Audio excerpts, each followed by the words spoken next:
Возвращенные в конце прошлого года подростки, проходившие обучение в религиозных школах Бангладеша, до сих пор остаются в спецшколе, куда они были помещены по возвращению.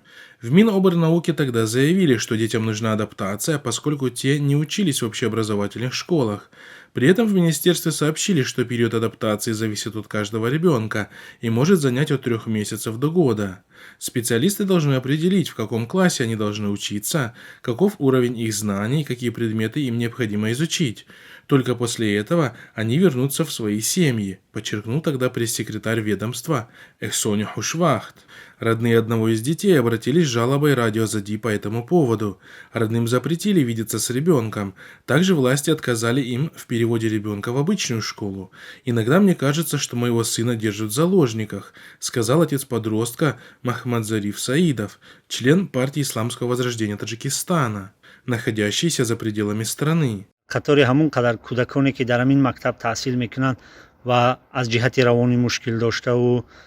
Наблюдатели отмечают, что с недавних пор режим Рахмона начал применять подобную практику по отношению к возвращенным из-за границы детям, оправдывая это тем, что побывавшие и обучавшиеся в заграничных религиозных учреждениях возвращаются с промытыми мозгами и нуждаются в реабилитации.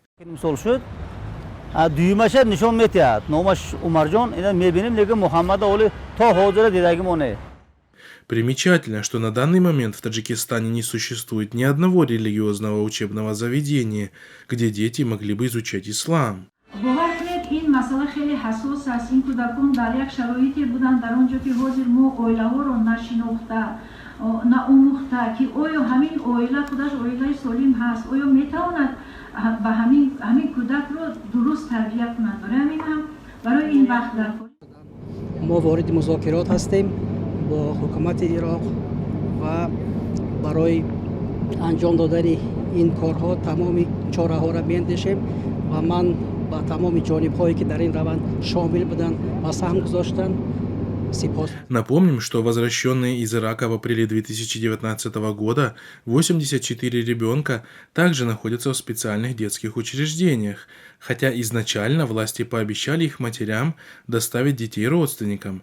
Именно на таких условиях таджикские женщины, отбывающие различные сроки лишения свободы в иракских тюрьмах, согласились отправить своих детей в Таджикистан. Само понятие системы перевоспитания или лагеря перевоспитания, это звучит как-то очень страшно. Это наводит на мысль, что мы идем по китайскому пути, когда там перевоспитывают целые миллионы, целую нацию перевоспитывают, и весь мир об этом говорит. Нам не нужно следовать.